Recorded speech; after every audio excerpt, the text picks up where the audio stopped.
CN Balakrishna ಅವರ ದಿನಚರಿಯನ್ನ ನೋಡ್ತಾ ಇದ್ವಿ. ಫಸ್ಟಿಗೆ ಎದ್ಮೇಲೆ ಒಂದ್ ಕಡೆ ವಾಕಿಂಗ್ ಹೋಗ್ತಾರೆ, ವಾಕಿಂಗ್ ವ್ಯಾಯಾಮ ಮತ್ತೆ ಯೋಗವನ್ನ ಮಾಡ್ಕೊಂಡು ಬಂದ್ಮೇಲೆ ಸಾಕಷ್ಟು ಜನಸಭೆ ನಡೆಯುವಂತದ್ದು.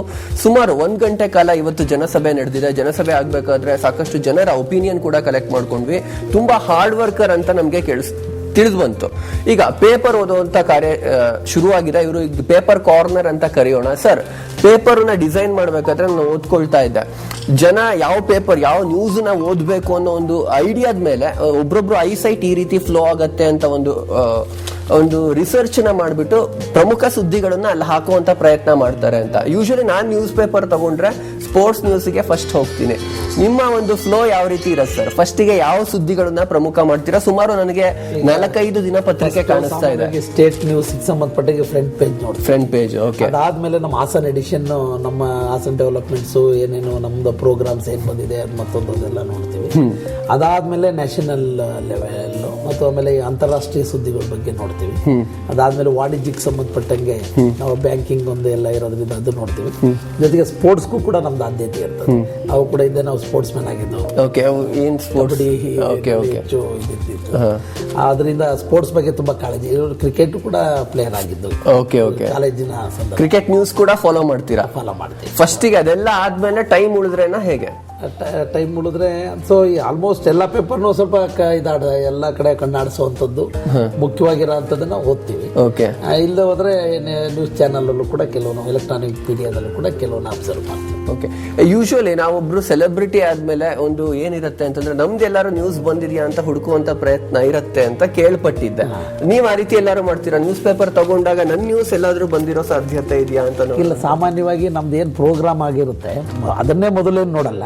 ಫಸ್ಟ್ ಸ್ಟೇಟ್ ನ್ಯೂಸ್, ಅದಾದ್ಮೇಲೆ ಸೊ ನಾವು ನಿನ್ನೆ ಯಾವ್ದಾದ್ರು ಒಂದು ಪ್ರೋಗ್ರಾಮ್ ಅಟೆಂಡ್ ಮಾಡಿದ್ರೆ ಅದ್ ಬಂದಿದ್ಯಾ, ಏನು ನಾವು ಹೇಳಿರೋದು ಹೇಳಿಕೆ ಸರಿ ಇದೆಯಾ ಇಲ್ವಾ, ಸರಿಯಾಗಿ ಕವರ್ ಆಗಿದೆ ಕೊಟ್ಟಿದಾರ, ಏನಾದ್ರು ಬೇರೆ ರೀತಿ ಡೈವರ್ಷನ್ ಆಗಿದೆಯಾ, ಅದ್ರ ಬಗ್ಗೆ ನೋಡ್ತೀವಿ. ಆತಂಕ ಏನಾದ್ರು ಇರತ್ತಾ ನ್ಯೂಸ್ ಪೇಪರ್ ಎತ್ಕೊಳ್ಳೋದ್ಕಿಂತ? ಏನಿಲ್ಲ, ಒಂದದ್ದು ಸ್ವಲ್ಪ ಆತರ ಇದ್ರು ಹೊಂದ್ಕೋತೀವಿ ವ್ಯವಸ್ಥೆಗೆ. ಆತರ ಇದೆಯಲ್ಲ ವ್ಯವಸ್ಥೆಗೆ ಹೊಂದ್ಕೋತೀವಿ. ಈಗ ನಾವು ಅನ್ಕೋತೀವಿ, ಈಗ ನಾವು ಒಳ್ಳೆ ಕಾರ್ಯಕ್ರಮನೇ ಮಾಡಿರ್ತೀವಿ, ಕರೆಕ್ಟ್ ಆಗಿನೇ ಅದು ಪೇಪರಲ್ಲಿ ಬಂದಿರುತ್ತೆ. ಕೆಲವು ಟೈಮು ಏನಪ್ಪ ನಾವು ಸರಿಯಾಗಿ ಮಾಡಿದ್ವಲ್ಲ, ಯಾಕೋ ಸ್ವಲ್ಪ ಸರಿಯಾಗಿ ಸುದ್ದಿ ಬಂದಿಲ್ವಲ್ಲ ಅಂತಾನು ಅನ್ಕೋತೀವಿ. ಮನಸ್ಸಲ್ಲೇ ಅನ್ಕೊಂಡು ಸುಮ್ಮನೆ ಆಗ್ತೀವಿ ಅಷ್ಟೇ. ಅದನ್ನ ಎಲ್ಲಾರ ಸ್ನೇಹಿತರ ಜೊತೆ ಎಕ್ಸ್ಪ್ರೆಸ್ ಮಾಡ್ತೀವಿ. ಅವರು ಕೂಡ ಸರ್ ಈ ತರ ಬಂದಿದೆಯಲ್ಲ ಅಂತ ಅವ್ರು ಕೆಲವರು ನಮ್ಮ ಸ್ನೇಹಿತರುಗಳೆಲ್ಲ ಬಂದು ಹೇಳ್ತಾರೆ, ಬಿಡಪ್ಪ ಪರವಾಗಿಲ್ಲ, ಏನ್ ಮಾಡಕ್ಕಾಗಲ್ಲ ಅಂತ ಅನ್ಕೋತೀವಿ. ಓಕೆ. ಆ ನ್ಯೂಸ್ ಪೇಪರ್ ನಾಳೆಯಿಂದ ತರ್ಸದ್ ಬೇಡಪ್ಪ ಅಂತ ಆತರ ಡಿಸೈಡ್ ಏನಾದ್ರು ಮಾಡ್ತೀರಾ? ಬೇಕೇ ಬೇಕಲ್ಲ. ಸರ್, ಈಗ ನ್ಯೂಸ್ ಪೇಪರ್ ಓದುವಂತ ಹ್ಯಾಬಿಟ್ಸ್ ಕಮ್ಮಿ ಆಗ್ತಾ ಬರ್ತಾ ಇದೆ ಅಂತ ಒಂದು ರಿಸರ್ಚ್ ಹೇಳುತ್ತೆ. ಖಂಡಿತ ಕಡಿಮೆ ಆಗ್ತಾ ಇದೆ. ಯಾಕೆಂದ್ರೆ ಎಲ್ಲ ಒಂಥರ ಎಲೆಕ್ಟ್ರಾನಿಕ್ ಮೀಡಿಯಾ ಅವರವ್ರದೇ ಆದ ಬಿಸಿನಲ್ಲಿ ಇದ್ಬಿಟ್ಟು ಮೊದಲಿನ ಇದಕ್ಕೋಸ್ಕರ ಇತ್ತೀಚಿನ ಇದ್ರಲ್ಲಿ ತಾವು ಹೇಳಿದಂಗೆ ನ್ಯೂಸ್ ಪೇಪರ್ ಓದ್ತಕ್ಕಂಥ ಸಂಖ್ಯೆ ಕಡಿಮೆ ಆಗ್ತಾ ಇದೆ. ನಿಮ್ ಪ್ರಕಾರ ನ್ಯೂಸ್ ಪೇಪರ್ ಓದೋದು ಒಬ್ಬ ಮನುಷ್ಯನ ಜೀವನದಲ್ಲಿ ಆದ್ಯತೆ ಆಗ್ಬೇಕೋ ಬೇಡವೋ? ಹೇಗೆ? ಖಂಡಿತ ಆದ್ಯತೆ ಆಗ್ಬೇಕು. ಯಾಕೆಂದ್ರೆ ನಾವು ಈ ಬಿಸಿ ಶೆಡ್ಯೂಲ್ ನಲ್ಲಿ ನಾವೇನ್ ಮಾಡ್ತೀವಿ, ಆಕ್ಚುಲಿ 1 hour ಆದ್ರೂ ಇದಕ್ಕೆ ನಾವು ಅವಕಾಶ ಮಾಡ್ಕೋಬೇಕು. ನಾವು ಹಿರಿಯ ರಾಜಕಾರಣಿಗಳು ನಮಗೆ ಸಲಹೆ ಮಾರ್ಗದರ್ಶನ ನೀಡಿರೋ ಹಾಗೆ ಮಾಡ್ಕೋಬೇಕು. ನಾವೇನ್ ಮಾಡ್ತೀವಿ, ಇದಾದ್ಮೇಲೆ ಕಾರಲ್ಲಿ ಇಲ್ಲಿ ಎಷ್ಟು ಸಮಯ ಆಗುತ್ತೋ ನೋಡ್ತೀವಿ, ಕಾರ್ನಲ್ಲಿ ಇಟ್ಕೊಂತೀವಿ, ಅಲ್ಲೂ ಸಾಧ್ಯ ಆದಷ್ಟು ಕೂಡ ನೋಡ್ತೀವಿ. ಕೆಲವರು ನಮ್ಮ ಸ್ನೇಹಿತರುಗಳಿದ್ದಾರೆ, ಅವರು ಕೂಡ ಕೆಲವನ್ನ ಫುಲ್ ಓದಿ ಕೆಲವು ಸಂದರ್ಭದಲ್ಲಿ ನಾವೇನಾದ್ರು ಬಿಟ್ಟಿರೋ ಅಂತದನ್ನ ಅವ್ರು ನಮಗೆ ರೀಕ್ಯಾಪ್ ಕೊಟ್ಬಿಡ್ತಾರೆ ನಿಮಗೆ. ಓಕೆ. ಈಗ ಒಂದ್ ಕಡೆ news paper old tradition is old is gold ಅನ್ನೋ ಒಂದು ಪ್ರತೀತಿ ಇದೆ. ಇವಾಗ್ಲೂ ಜನ ನ್ಯೂಸ್ ಪೇಪರ್ ಇಟ್ಕೊಂಡು ನ್ಯೂಸ್ ಪೇಪರ್ ಓದೋರು ಓದ್ತಾರೆ. ಈಗ ಎಲೆಕ್ಟ್ರಾನಿಕ್ ಮೀಡಿಯಾ ಬಂದಿರ್ಬೇಕಾದ್ರೆ ಮೊಬೈಲ್ ಅಲ್ಲಿ ನ್ಯೂಸ್ ಓದೋದು ಆ ತರ ಪ್ರತೀತಿ ಎಲ್ಲ ಶುರುವಾಗಿದೆ. ನನ್ಗೆ ಸಂಬಂಧಪಟ್ಟಾಗೆ ಐ ಮೇ ಬಿ ರಾಂಗ್, ಒಂದ್ ಸ್ವಲ್ಪ ಹಿರಿಯ ತಲೆಗಳಿಗೆ ಎಲೆಕ್ಟ್ರಾನಿಕ್ ಮೀಡಿಯಾ ಅಂದ್ರೆ ಹೊಸ ಟೆಕ್ನಾಲಜಿ ಬಗ್ಗೆ ಸ್ವಲ್ಪ ಎಲ್ಲೋ ಫೋಬಿಯಾ ಇರುತ್ತೆ, ಒಂದ್ ಸ್ವಲ್ಪ ಹೆದರಿಕೆ ಮುಜುಗರ ಇರುತ್ತೆ ಅಂತ. ನಿಮ್ಮ ಮಟ್ಟಿಗೆ ನೀವು ಎಲೆಕ್ಟ್ರಾನಿಕ್ ನ್ಯೂಸ್ ನ ಯೂಸ್ ಮಾಡ್ತೀರಾ? ಅಂದ್ರೆ ಮೊಬೈಲ್ ಅಲ್ಲಿ ನ್ಯೂಸ್ ಆಪ್? ನಾನು ಸಾಮಾನ್ಯವಾಗಿ ಪೇಪರ್ನೇ ನೇರವಾಗಿ ನೋಡೋಂಥದ್ದು ಮತ್ತು ಮೀಡಿಯಾದಲ್ಲಿ ಟಿವಿ ಮೂಲಕ ನೋಡೋಂಥದ್ದು. ಮೊಬೈಲ್ ಅಲ್ಲಿ ಲ್ಯಾಪ್ಟಾಪ್ ನಲ್ಲಿ ನ್ಯೂಸ್ ನ ಹೆಚ್ಚು ನೋಡಲ್ಲ. ಅಂತ ಸಂದರ್ಭದಲ್ಲಿ ತುಂಬಾ ಎಮರ್ಜೆನ್ಸಿ ಇರ್ತಕ್ಕಂಥದ್ದನ್ನ ಹೇಳಿದ್ದೆ ನಮ್ಮ ಸ್ನೇಹಿತರುಗಳು, ಅದನ್ನ ನಾವು ಬಿಸಿ ಇರ್ತಕ್ಕಂಥ ಸಂದರ್ಭದಲ್ಲಿ ಅದು ಯೂಸ್ ಮಾಡೋಂತ ಸಮಯನೂ ಕೂಡ ನಮಗೆ ಎಲ್ಲೋ ಒಂದ್ ಕಡೆ ಇರ್ತದೆ. ಕೆಲವು ಇಂಪಾರ್ಟೆಂಟ್ ಇರ್ತಕ್ಕಂಥದನ್ನ ನಾವು ಕ್ಯಾರಿ ಮಾಡ್ಕೊಂಡು ನೋಡ್ತೀವಿ. ಓಕೆ. ನಿಮ್ಗೆ ತುಂಬಾ ಕ್ಯಾಚಿ ಅನ್ಸೋದೇನು? ಯೂಶುವಲಿ ಒಂದು ಹೆಡ್ಲೈನ್ಸ್ ಬರುವಂತ ಒಂದು ಹೆಡ್ಲೈನ್ಸ್ ಬರೆಯುವಂತದ್ದು ಒಂದು ಕಲೆ ಅಂತ ಹೇಳ್ತಾರೆ ಕೆಲವು. ಕೆಲವು ಕಡೆ ಕ್ಯಾಚಿ ಆಗಿರುತ್ತೆ, ನೀವು ಅಂತ ಒಂದ್ ಇಲ್ಲದೆ ಹೋದ್ರೆ ಕೆಲವು ಹೆಡ್ಲೈನ್ಸ್ ನೋಡ ಸಂಪಾದಕಿ ಅಂತ ಹೌದು ಅದನ್ನು ಓದ್ತೀರಾ? ಅದನ್ನು ಕೆಲವು ಇಂಪಾರ್ಟೆಂಟ್ ಇರ್ತಕ್ಕಂಥ ಸಂದರ್ಭ, ಸಂಪಾದಕೀಯ ಮೀನ್ಸ್ ಅದೊಂಥರ ಇಂಪಾರ್ಟೆಂಟ್ ಇರ್ತದೆ. ಅದು ಬಿಟ್ರೆ ಈ ಫಸ್ಟ್ ಲೈನ್ ನಲ್ಲಿ ಈ ಲೈನ್ ಅಲ್ಲಿ ಇಂಪಾರ್ಟೆನ್ಸ್ ಇರ್ತದೆ, ಅದು ಓದ್ತೀರಾ? ಅದು ಬಿಟ್ರೆ ಮೇನ್ ಈ ನ್ಯಾಷನಲ್ ಲೆವೆಲ್ಗೆ ಸಂಬಂಧಪಟ್ಟಂಗೆ ಇಶ್ಯೂಸ್, ಫೈನಾನ್ಷಿಯಲ್ ಇಶ್ಯೂಸ್, ಜೊತೆಗೆ ದೇಶದ ರಕ್ಷಣೆಗಳ ಬಗ್ಗೆ ಎಲ್ಲಾದ್ರೂ ಆ ಥರದ ಬಗ್ಗೆನೂ ಪ್ರಿಯಾರಿಟಿ ಕೊಟ್ಕೊಂಡು ಓದುವಂಥದ್ದು. ಅದ್ರ ಜೊತೆಗೆ ಈ ಕಲಾಕ್ಷೇತ್ರ, ಜೊತೆಗೆ ಸಾಮಾಜಿಕವಾಗಿ ಕೆಲವರು ಯಾವುದೇ ರಾಜಕೀಯದ ಜನಪ್ರತಿನಿಧಿಗಳಾಗದಲ್ಲೇ ಸೇವೆ ಮಾಡುವಂತ ಕೆಲಸ ಮಾಡ್ತಿರ್ತಾರೆ, ಅದನ್ನೆಲ್ಲ ಓದುವಂಥದ್ದಕ್ಕೆ ನಮ್ಗೇನೋ ಒಂಥರ ಇನ್ಸ್ಪಿರೇಷನ್. ಇದಿಷ್ಟು CN ಬಾಲಕೃಷ್ಣ ಅವರ ಮಾರ್ನಿಂಗ್ ಶೆಡ್ಯೂಲ್ ಆಗಿತ್ತು. ಅಂದ್ರೆ ಮಾರ್ನಿಂಗ್ ಅವರು ಬೆಳಗ್ಗೆ ಎದ್ಮೇಲೆ ಏನೇನ್ ಕೆಲಸಗಳನ್ನ ಮಾಡ್ಕೊಳ್ತಾರೆ, ಅವರ ಒರಿಜಿನಲ್ ದಿನಚರಿ ಹೇಗಿರುತ್ತೆ ಅಂತ. ಈಗ ಅವರು ಬ್ರೇಕ್ಫಾಸ್ಟ್ ನ ಮಾಡೋದ್ರಿಂದ ಹಿಡಿದ್ಬಿಟ್ಟು ಅವರ ದಿನದ ಕೆಲಸಗಳು ಯಾವ ರೀತಿ ಇರುತ್ತೆ ಅಂತ ನೋಡೋಣ ಬನ್ನಿ.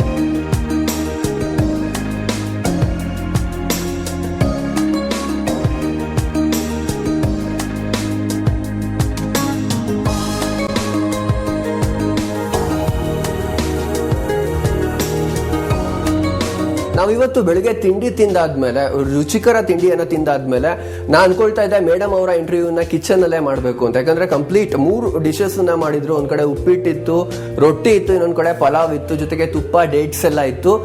ಮಾಡಿರೋಂಥ ಡಿಶಸ್ ನ ಮೇಡಮೇ ಮಾಡಿರೋದು ಅಂತ ತಿಳ್ಕೊಂಡ್ಮೇಲೆ ಮೇಡಮ್ನ ಇಂಟರ್ವ್ಯೂ ಕಿಚನ್ ಅಲ್ಲೇ ಮಾಡ್ಬೇಕು ಅನ್ಕೊಂಡು ಬಂದಿದೀವಿ. ಮೇಡಮ್, ಈಗ ಫಸ್ಟಿಗೆ 3 ತರ ಡಿಶಸ್ ಮಾಡ್ತೀರಾ ಅಂತ ಹೇಳಿದ್ವಿ. ಫ್ಲೋಯಿಂಗ್ ಇರತ್ತೆ ಪಾಪ್ಯುಲೇಷನ್ ಅಂತ, ಅಂದ್ರೆ ಸಾಕಷ್ಟು ಜನ ಬರ್ತಾ ಇರ್ತಾರೆ, ಬಂದವ್ರನ್ನೆಲ್ಲ ಆಲ್ಮೋಸ್ಟ್ ಎಲ್ಲರೂ ತಿಂಡಿ ತಿನ್ಕೊಂಡು ಹೋಗ್ತಾರೆ ಅಂತ. ಆಲ್ಮೋಸ್ಟ್ ಕುಕ್ ಆಗ್ತಿರೋ ಹೇಗೆ ಮಾರ್ನಿಂಗ್ ಟೈಮಲ್ಲಿ? ಮಾರ್ನಿಂಗ್ ಟೈಮಲ್ಲಿ ಯೂಶಲಿ ಮಾಮೂಲಿ ಕುಕ್ ಜೊತೆಗೆ ಸೊ ನಾವು ಅಡಿಷನ್ ಆಗಿ ಒಂದು 15 to 20 ಮೆಂಬರ್ಸ್ ಹಂಗೇನೆ ನಾವು ಅಲರ್ಟ್ ಯಾವಾಗ್ಲೂ. ಯಾಕೆಂತಂದ್ರೆ ನಮ್ಮ ಮನೆಯವರು ಇದು ಕ್ಯಾರೆಕ್ಟರ್ ನಂಗೆ ಗೊತ್ತಲ್ವಾ. ಸೊ ಯಾರಾದ್ರೂ ಈಗ ಬೆಳಗ್ಗೆಯಿಂದ 6 ಗಂಟೆಯಿಂದ ಕಾಯ್ತಿರ್ತಾರೆ ಪಬ್ಲಿಕ್ಸ್, ಮತ್ತೊಂದು ಅವರೆಲ್ಲೋ ಹೋಗಲ್ಲ, ಇವರೆಲ್ಲೋ ಜಾಗ ಹೋದಾಗ್ಲೋ ಮತ್ತಾಗ್ಲೋ ಬಂದು ಬರೋ ಅಷ್ಟೊಂದು 8 ಗಂಟೆ ಆಗ್ಬಿಡುತ್ತೆ. ಸೊ ಹಂಗ್ ಬಂದಂತ ಸಂದರ್ಭದಲ್ಲಿ ಅವ್ರನ್ನ ಹಾಗೆ ಕೂರಿಸ್ಬೇಕಲ್ಲ ಅನ್ನೋ ಒಂದು ಉದ್ದೇಶದಲ್ಲಿ ತಿಂಡಿ ಕರೀತಾರೆ ಅನ್ನೋದು ನನಗೆ ಗೊತ್ತು. ಸೊ ಹಾಗಾಗಿ ನಾವು ಯೂಶಲಿ ಒಂದು ರೈಸ್ ಐಟಮ್, ಒಂದು ರವೆ, ಯಾಕೆಂದ್ರೆ ಈಗ ಎಲ್ಲ ಡಯಾಬಿಟಿಕ್ ಅದು ಇದು ಇರ್ತದಲ್ವಾ. ಸೊ ಹಾಗಾಗಿ ಆ ದೃಷ್ಟಿನೂ ಇಟ್ಕೊಂಡು ಒಂದು ರವೆ ಐಟಮ್. ನಮ್ಮ ಮನೆಯವರು ಬೆಳಗ್ಗೆ ಹೊತ್ತು ರೈಸ್ ತುಂಬಾ ಕಡಿಮೆ, ಸೊ ಹಾಗಾಗಿ ಅವ್ರಿಗೂ ಚಪಾತಿನೋ ರೊಟ್ಟಿ ಆ ತರ ಒಂದು ಪಲ್ಯ. ಸೊ ಒಂದು ರೈಸ್ ಐಟಮ್ ಅಂಡ್ ಒಂದು ರವೆ ಐಟಮ್. ಈಗ ಸಾಕಷ್ಟು ಜನ ಬರ್ತಾ ಇರ್ತಾರೆ ಅಂತ ಹೇಳಿದ್ರೆ, ಬಂದವರಿಗೆಲ್ಲ ಕರ್ಕೊಂಡ್ ಬರ್ತಾರೆ ಅವಾಗ ತಿಂಡಿ ಅಂತ. ಈಗ ನಿಮ್ಗೆ ಅದ್ ಹೇಗೆ ಎಸ್ಟಿಮೇಟ್ ಮಾಡ್ತೀರಾ ಇಷ್ಟು ಜನ ಬರ್ಬೋದು ಅಂತ? ಒಂದ್ ಸ್ವಲ್ಪ ಎಕ್ಸ್ಟ್ರಾನೇ ಮಾಡಿಟ್ಟಿರ್ತೀರೋ ಅಥವಾ ಸಿಟ್ ಮಾಡ್ತಾರೋ ಸಾಹೇಬ್ರು ಅಕಸ್ಮಾತ್ ಬಂದಾಗ ಎಲ್ಲ ತಿಂಡಿ ಖಾಲಿ ಆಗಿದೆ ಅಂತ ಹೇಳಿದ್ರೆ? ಈಗ ಏನಂತಂದ್ರೆ ನನ್ಗೆ ಈ ಅನುಭವ ಆಗ್ಬಿಟ್ಟಿದೆಯಲ್ಲ, ಅನುಭವ ಎಕ್ಸ್ಪೀರಿಯನ್ಸ್ ಆಗಿ ಕೆಲವೊಂದು ನಾವು ಸ್ಟೋರ್ ಮಾಡು ಕೂಡ ಇಟ್ಕೊಂತೀವಿ. ಈಗ ರೈಸಿಗೆ ತಕ್ಷಣ ಏನಾದ್ರೂ ಎಮರ್ಜೆನ್ಸಿ ಕ್ಯಾಂಟೀನ್ ಎಲ್ಲ ಮಾಡ್ತಾರಲ್ಲ ಆತರ ಏನಾದ್ರೂ ಒಂದು ಪುಳಿಯೋಗರೆ ಗೊಜ್ಜು, ಚಿತ್ರಾನ್ನದ ಗೊಜ್ಜು ಏನೋ ಮಾಡ್ಕೊಂಡು ತಕ್ಷಣ ಇಲ್ಲ ಅಂತ ಒಂದು ಯಾವತ್ತೂ ಕೂಡ ಹೇಳಿಲ್ಲ. ನಾನು ಹೆಂಗಾದ್ರೂ ಸರಿ ಗೋಧಿ ದೋಸೆ ಹಾಕಾದ್ರೂ ಸರಿ ನಾನು ಇಲ್ಲ ಸ್ಪಾಂಟೇನಿಯಸ್ ಆಗಿ ಮಾಡ್ಕೊಡೋ ಅಂತ. ಓಕೆ, ಈಗ ಫುಡ್ಡಿ ಅಂತ ಬಂದಾಗ ನೀವು ಜಾಸ್ತಿ ಫುಡ್ಡಿನ ಅವ್ರು ಜಾಸ್ತಿ ಫುಡ್ಡಿನ? ಪ್ರಿಪರೇಷನ್ ನಾನ್ ಮಾಡ್ತೀನಿ, ಬಟ್ ಸ್ವಲ್ಪ ಈಟಿಂಗ್ ಅಲ್ಲಿ ಮನೆಯವರೇ ಪ್ರಿಪರೇಷನ್ಸ್ ಮಾಡ್ತಾ ನೀವು ಸ್ವಲ್ಪ ಅಲ್ಲಿ ಇಲ್ಲಿ ತಿನ್ನೋದು ಹೇಗೆ? ಇಲ್ಲ, ನಮ್ದು ಪೂಜೆ, ಯಾಕಂದ್ರೆ ಯೂಶಲಿ ಬೆಳಗ್ಗೆ ಎದ್ದು ಮಾಮೂಲಿ ನನ್ನ ದಿನ ಕೆಲಸ ಮುಗಿಸಿ ನಾನು ಪೂಜೆ ಮಾಡಿ ಆಚೆ ಬರೋವರೆಗೂ ಕೂಡ ಏನೋ ತಗೊಳಲ್ಲ. ಅದಾದ್ಮೇಲೆ ಆಸ್ ಯೂಶುವಲ್ ಈಗ ಯೂಶುವಲಿ ಕುಕಿಂಗ್ ವಿಷಯ ಬಂದಾಗ ತುಂಬಾ ಅನುಕೂಲ ಇರೋರು ಏನ್ ಮಾಡ್ತಾರೆ, ಅದಕ್ಕೊಬ್ರು ಜನ ನೀಡ್ತಾರೆ. ಈಗ ನೀವೇ ಕುಕ್ ಮಾಡೋದ್ರಲ್ಲಿ ಇರೋಂತ ಅದ್ರ ಹಿಂದೆ ಇರೋಂತ ಗುಟ್ಟೇನು? ನನಗೆ ಅದ್ರಲ್ಲಿ ತುಂಬಾ ಸಮಾಧಾನ ಸಿಕ್ಕಿದೆ, ಮೇಜರ್ ಆಗಿ. ಯಾಕೆಂದ್ರೆ ನಾನೇ ಸ್ವಂತ ಮಾಡಿ, ಈಗ ಮನೆಯವರು ಕೂಡ ಅಂತಿರ್ತಾರೆ, ಈಗ 10 ಗಂಟೆ ಕೆಲವೊಂದು ಸರಿ ಮದ್ವೆಗಳು ಕೊಟ್ಟಿರ್ತಾರೆ, ಮದ್ವೆಗಳಿಗೆ ಹೋಗೋದಕ್ಕೆ ಬರೋದಕ್ಕೆ. ಅಂತ ಟೈಮಲ್ಲಿ ಹೇಳ್ತಾರೆ, ಅಂದ್ರೆ ನಾನೇನು ಅಂತಂದ್ರೆ ನಾನು ಒಂದು 11 years ಇಂದ ನಾನು 2 ಚಿಕ್ಕ ಹೆಣ್ಮಕ್ಳನ್ನ ಸಾಕೊಂಡಿದ್ದೀನಿ. ಅವ್ರನ್ನ ಪೇರೆಂಟ್ಸ್ ಏನಿಲ್ಲ ಅವ್ರಿಗೆ. ಸೊ ನಾನೇ ಅವ್ರನ್ನ ಚಿಕ್ಕದ್ರಿಂದನೂ ಕೂಡ ನಾನೇ ಇಲ್ಲಿ ಆಲ್ಮೋಸ್ಟ್ ನಮ್ಮ ಮಕ್ಕಳೇ ಇದಾರೆ. ಸೊ ನಮ್ಗೆ ಹೆಲ್ಪ್ ಆದ್ರೂ ಕೂಡ ನನಗೆ ನಾನ್ ಮಾಡಿ ಬಡಿಸೋದನ್ನೇ ನನಗೆ ಸಮಾಧಾನ ಇದೆ. ಆಮೇಲೆ ಏನೋ ನನ್ಗೆ ಅದ್ರಲ್ಲಿ ತುಂಬಾ ಸ್ಯಾಟಿಸ್ಫ್ಯಾಕ್ಷನ್ ಇದೆ. ತಮ್ಮ ಪ್ರಾತಃ ಕಾಲದ ಕೆಲಸಗಳನ್ನ ಮುಗಿಸಿಕೊಂಡ ಸಿಎನ್ ಬಾಲಕೃಷ್ಣ ಅವರು ಜನರ ಏಳಿಗೆಗಾಗಿ ಮಾಡಲಾಗ್ತಾ ಇರುವಂತ ಅಭಿವೃದ್ಧಿ ಕಾರ್ಯಗಳ ಇನ್ಸ್ಪೆಕ್ಷನ್ ನಲ್ಲಿ ತೊಡಕೊಂಡ್ರು. ಪ್ರತಿನಿತ್ಯ ಸುಮಾರು 200ರಿಂದ 250 ಕಿಲೋಮೀಟರ್ ಸುತ್ತಾಡುವ ಸಿಎನ್ ಬಾಲಕೃಷ್ಣ ಅವರು ತಾವು ಕೈಗೊಂಡಂತ ಡೆವಲಪ್ಮೆಂಟ್ ಪ್ರಾಜೆಕ್ಟ್ಸ್ ಸರಿಯಾದ ಗತಿಯಲ್ಲಿ ಸರಿಯಾದ ರೀತಿಯಲ್ಲಿ ಸಾಗುತ್ತಿದೆಯಾ ಎಂಬುದನ್ನ ಫಾಲೋ ಅಪ್ ಮಾಡ್ತಾರೆ. ಮನೆಯಿಂದ ಹೊರಟಂತ ಸಿಎನ್ ಬಾಲಕೃಷ್ಣ ಅವರು ಮೊದಲು ಭೇಟಿ ನೀಡಿದ್ದು ವಾಟರ್ ಟ್ಯಾಂಕ್. ಸುಮಾರು 44 ಕೋಟಿ ಬೆಲೆ ಬಾಳುವಂತ ಈ ಪ್ರಾಜೆಕ್ಟ್ ಸಂಪೂರ್ಣಗೊಳ್ಳುವ ಹಂತದಲ್ಲಿದೆ. ಇದು ಸಂಪೂರ್ಣಗೊಳ್ಳುತ್ತಿದ್ದಂತೆ ಇಡೀ ಟೌನಿನ ನೀರಿನ ಸಮಸ್ಯೆ ಬಗೆಹರಿಯುತ್ತೆ. ಈ ಪ್ರಾಜೆಕ್ಟ್ ಅನ್ನ ಸಿಸ್ಟಮ್ಯಾಟಿಕ್ ಆಗಿ ಮುಂದುವರಿಸುವಂತೆ ಸಲಹೆ ಸೂಚನೆಯನ್ನ ಕೊಟ್ಟಂತ ಸಿಎನ್ ಬಾಲಕೃಷ್ಣ ಅವರು ಅಂತಿಮ ಹಂತದಲ್ಲಿರುವಂತ ಅಂಬೇಡ್ಕರ್ ಭವನಕ್ಕೆ ಒಂದು ವಿಸಿಟ್ ಕೊಟ್ರು. ಸಂವಿಧಾನ ಶಿಲ್ಪಿ ಅಂಬೇಡ್ಕರ್ ಅವರ ಹೆಸರಲ್ಲಿ ಉದ್ಭವ ಆಗ್ತಾ ಇರುವಂತ ಅಂಬೇಡ್ಕರ್ ಭವನ ಸುಮಾರು 1.2 ಕೋಟಿ ಬೆಲೆ ಬಾಳುವಂತ ಪ್ರಾಜೆಕ್ಟ್. ಇದು ಕಂಪ್ಲೀಟ್ ಆಗೋ ಹಂತದಲ್ಲಿದ್ದು ಕೊನೆಯ ಹಂತದ ಕೆಲಸಗಳು ನಡೀತಾ ಇವೆ. ಅಂಬೇಡ್ಕರ್ ಭವನದಿಂದ ಎದುರಲ್ಲೇ ಇರುವಂತ ಡಿಸ್ಟ್ರಿಕ್ಟ್ ಕೋಆಪರೇಟಿವ್ ಬ್ಯಾಂಕ್ಗೆ ಭೇಟಿ ನೀಡಿದಂತ ಬಾಲಕೃಷ್ಣ ಅವರು ಕೋಆಪರೇಟಿವ್ ಬ್ಯಾಂಕ್ಗಳಲ್ಲಿ ಪ್ರಪ್ರಥಮ ಬಾರಿಗೆ ಎಟಿಎಂ ಹಾಕಿಸಿದ ಬ್ಯಾಂಕ್ ನಮ್ಮದು ಎಂಬುದನ್ನ ಹೆಮ್ಮೆಯಿಂದ ಹೇಳ್ಕೊಂಡ್ರು. ಇನ್ನು ಬ್ಯಾಂಕ್ ಬಗ್ಗೆ ಬಾಲಕೃಷ್ಣ ಅವರು ಮಾತಾಡಿದ್ದು ಹೇಗಿತ್ತು? ಮತ್ತು ಸರ್ ಟೋಟಲಿ 37 ಸೊಸೈಟೀಸ್ ಇದೆ ಸರ್. ರೈತರಿಗೆ ಬೆಳೆ ಸಾಲವಾಗಿ 0% ಇಂಟ್ರೆಸ್ಟ್. ಅದು ಈ ಚನ್ನರಾಯಪಟ್ಟಣ ತಾಲೂಕಿಗೆ ಸೀಮಿತವಾಗಿ ನಾನು ಹೇಳ್ತಾ ಇದ್ದೀನಿ. ಸೊ 9 ಕೋಟಿನ SHG ಲೋನ್ ಕೊಟ್ಟಿದ್ದೀನಿ. ತದನಂತರ ನಿರ್ಮಾಣ ಹಂತದಲ್ಲಿರುವಂತಹ ಅಗ್ರಿಕಲ್ಚರ್ ಮಂಡಿಗೆ ಭೇಟಿ ನೀಡಿದರು. ಇದು ಸುಮಾರು 1 ಕೋಟಿ ಬೆಲೆ ಬಾಳುವಂತ ಪ್ರಾಜೆಕ್ಟ್ ಆಗಿದ್ದು ಇದು ಸಂಪೂರ್ಣಗೊಂಡಲ್ಲಿ ರೈತರ ಅರ್ಧ ಸಮಸ್ಯೆ ಬಗೆಹರಿದಂತೆ. ಯಾಕಂದ್ರೆ ರೈತರು ಬೆಳೆದಿರುವಂತ ತರಕಾರಿ ದವಸ ಧಾನ್ಯಗಳನ್ನ ಸ್ಟೋರೇಜ್ ಮಾಡುವಂತ ವ್ಯವಸ್ಥೆ ಇಲ್ಲಿ ಕಲ್ಪಿಸಲಾಗುತ್ತೆ. ಜೊತೆಗೆ ಮಾರುಕಟ್ಟೆಯ ವ್ಯವಸ್ಥೆ ಕೂಡ ನಿರ್ಮಾಣವಾಗಲಿದ್ದು ಹೋಲ್ಸೇಲ್ ವ್ಯಾಪಾರದ ಹಾಟ್ ಸ್ಪಾಟ್ ಇದಾಗುವ ಭರವಸೆ ಇದೆ. ರಾಮರಾಜ್ಯವನ್ನ ನಿರ್ಮಾಣ ಮಾಡಬೇಕಾದ್ರೆ ನ್ಯಾಯಾಂಗ ವ್ಯವಸ್ಥೆ ಬಹುಮುಖ್ಯ. ಲಾ ಅಂಡ್ ಆರ್ಡರ್ ಕೈ ಮೀರಿ ಹೋಗದಂತೆ ಕಾಪಾಡಲು ನಗರದಲ್ಲಿ ಕೆಲವು ಫ್ರಿಂಜ್ ಸ್ಪಾಟ್ಸ್ ಗಳಲ್ಲಿ ಸಿಸಿಟಿವಿ ಕ್ಯಾಮೆರಾಗಳನ್ನ ಅಳವಡಿಸಲಾಗಿರುವಂತಹ ಸಿಸಿಟಿವಿ ಕ್ಯಾಮೆರಾದ ಮಾನಿಟರಿಂಗ್ ಸರಿಯಾಗಿ ನಡೀತಾ ಇದೆಯೋ ಇಲ್ವೋ ಎಂಬುದನ್ನ ಪರಿಶೀಲನೆ ಮಾಡಲು ಸಿಎನ್ ಬಾಲಕೃಷ್ಣ ಅವರು ದಿಢೀರನೆ ಪೊಲೀಸ್ ಸ್ಟೇಷನ್ಗೆ ಭೇಟಿ ನೀಡಿದ್ರು. ಸಿಸಿಟಿವಿ ಕ್ಯಾಮೆರಾದ ಮಾನಿಟರಿಂಗ್ ಸರಿಯಾದ ರೀತಿಯಲ್ಲಿ ನಡೀತಾ ಇದೆ ಎಂಬುದನ್ನ ಖಾತ್ರಿಗೊಳಿಸಿಕೊಂಡ ಸಿಎನ್ ಬಾಲಕೃಷ್ಣ ಅವರು ನಂತರ ಸರ್ಕಾರಿ ಶಾಲೆಗೆ ಒಂದು ವಿಸಿಟ್ ಕೊಟ್ರು. ಟಾಪರ್ಸ್ ಲಿಸ್ಟ್ ಅಲ್ಲಿ ಸ್ಥಾನವನ್ನ ಗಳಿಸ್ತಾ ಇರುವಂತಹ ಈ ಸರ್ಕಾರಿ ಶಾಲೆಯ ಸಾಧನೆಯನ್ನ ನಿಜವಾಗ್ಲೂ ಮೆಚ್ಚಿಕೊಳ್ಳಲೇಬೇಕು. ಟಾಪರ್ಸ್ ಗಳನ್ನ ಸರ್ಕಾರಿ ಶಾಲೆಯೇ ಪ್ರೊಡ್ಯೂಸ್ ಮಾಡ್ತಾ ಇರೋದ್ರಿಂದ ಬಡವರಿಗೆ ಮಾತ್ರ ಸರ್ಕಾರಿ ಶಾಲೆ ಎಂಬ ನಿಯಮ ಚನ್ನರಾಯಪಟ್ಟಣದಲ್ಲಿ ಲಾಗುವಾಗ್ತಾ ಇಲ್ಲ. ಒಂದ್ ಕಡೆ ಕೆರೆ, ಇನ್ನೊಂದ್ ಕಡೆ ತೋಟ, ಇದ್ರ ನಡುವೆ ರಸ್ತೆ. ಹೌದು, ಇಂಥ ಸೀನರಿಕ್ ಸ್ಥಳಕ್ಕೆ ಕೆಲಸದ ನೆಪದಲ್ಲಿ ಭೇಟಿ ಕೊಟ್ಟದ್ದು ನಮ್ಮ ಭಾಗ್ಯ ಅನ್ಕೊಳ್ಬಹುದು. ಬಾಗೂರಿನಿಂದ BM ಹೈವೇ ಸೇರಲಿರುವ ಈ ರಸ್ತೆ ನಿರ್ಮಾಣ ಸುಮಾರು 1.6 ಕೋಟಿ ವೆಚ್ಚದಲ್ಲಿ ಆಗ್ತಾ ಇದೆ. ಈ ರಸ್ತೆಯ ರೋಡ್ ಅನ್ನ ಇನ್ಸ್ಪೆಕ್ಟ್ ಮಾಡಿದಂತ ಸಿಎನ್ ಬಾಲಕೃಷ್ಣ ಅವರು ತಮಗೆ ಅತಿ ನೆಚ್ಚಿನ ಸ್ಥಳವಾದ ಹಾಸನ್ ಮಿಲ್ಕ್ ಯೂನಿಯನ್ಗೆ ನಮ್ಮನ್ನ ಕರ್ಕೊಂಡು ಹೋದ್ರು.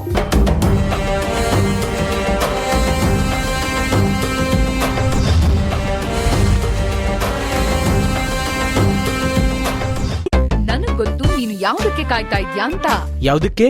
ಅದೇ ಕಿಸ್ಸಿಗೆ. sendmygift.com ಗೆ ಹೋಗಿ ನಿನ್ ಗರ್ಲ್ ಫ್ರೆಂಡ್ಗೆ ಒಂದು ಒಳ್ಳೆ ಗಿಫ್ಟ್ ಕಳಿಸು.